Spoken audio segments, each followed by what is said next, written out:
Hello friends, आज की इस वीडियो पे हम लोग डिफरेंशियल सॉल्व करने की एक छोटे से रूल और बहुत ही इंपॉर्टेंट रूल के बारे में बात करने वाले हैं। क्योंकि कभी कभी ऐसा होता है कि हम लोग बहुत बड़े बड़े डिफरेंशिएशन सॉल्व कर लेते हैं, लेकिन एक छोटी सी जगह पे आके अटक जाते हैं और हमें पता ही नहीं होता है कि हम लोग आगे क्या सॉल्व करें।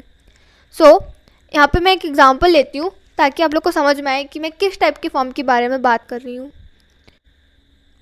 फॉर एग्जाम्पल, मैंने यहाँ पे लिखा हुआ है डिफरेंशिएशन ऑफ साइन 2x। यहाँ पे सेकेंड है e⁻10x का डिफरेंशिएशन। मुझे पता होता है कि d/dx ऑफ साइन x क्या होगा, लेकिन यहाँ पे 2x आ जाता है तो मैं अब आगे सॉल्व नहीं कर पा रही होती।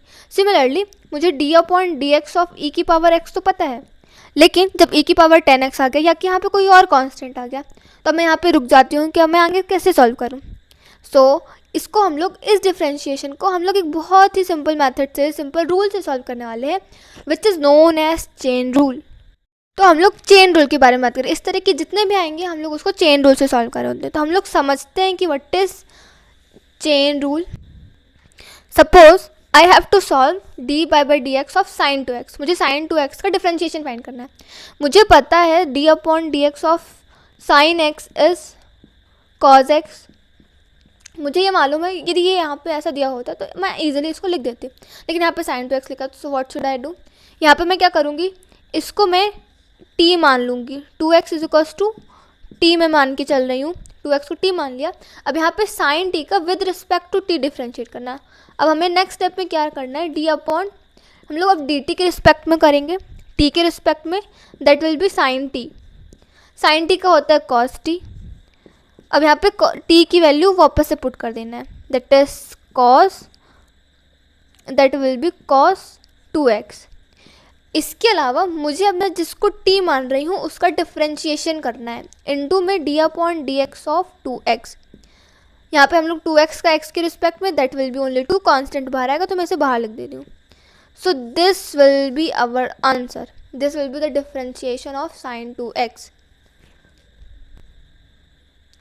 इन मोर सिंपल वे मैं क्या कर रही हूँ, मैं 2x को t पुट कर रही हूँ।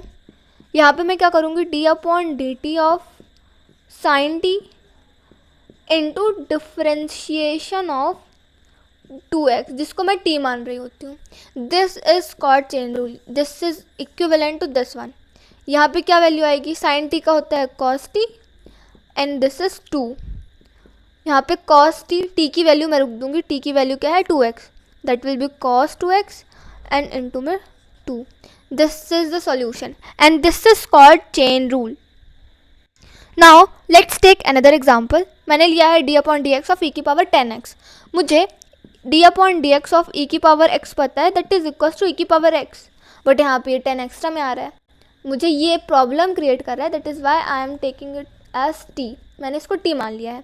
Now by chain rule this will be d/dt of e⁻t and differentiation of जिसको मैंने t माना हुआ है, दैट इज 10x। यहाँ पे e⁻t का e⁻t, 10x का 10 हो जाएगा और हम लोग अब वापस से t की वैल्यू पुट कर देंगे, दैट विल बी e⁻t क्या है मेरी 10x इंटू 10, और it can be also written as 10 e⁻10x।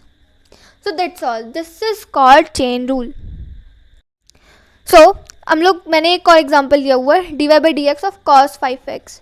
तो मैं क्या करूँगी, इसको मैंने डायरेक्टली कर रही हूँ dt of cos t and d/dx of 5x। यहाँ पे मैंने क्या किया हुआ है, 5x को t किया हुआ है, तो differentiation of this one with respect to t and differentiation of जिसको मैंने t माना हुआ है, दैट इज 5x। यहाँ पे माइनस साइन t इंटू में 5, दैट विल बी -5 साइन t की वैल्यू क्या है 5x and this is our solution. तो जब हम लोग बड़े बड़े डिफरेंशिएशन सॉल्व कर रहे होते हैं, ये छोटे भी कर रहे होते हैं, यदि हम लोग के इस तरह के आते हैं कि उनका स्टैंडर्ड फॉर्म तो मुझे पता है कि वहाँ पे क्या होगा, लेकिन वहाँ पे कुछ कॉन्स्टेंट्स की वजह से मैं उसको आगे सॉल्व नहीं कर पा रही हूँ। So at that case we have to use chain rule and this is very important and very simple rule that we have to use. So I hope आप लोगों को समझ में आया होगा।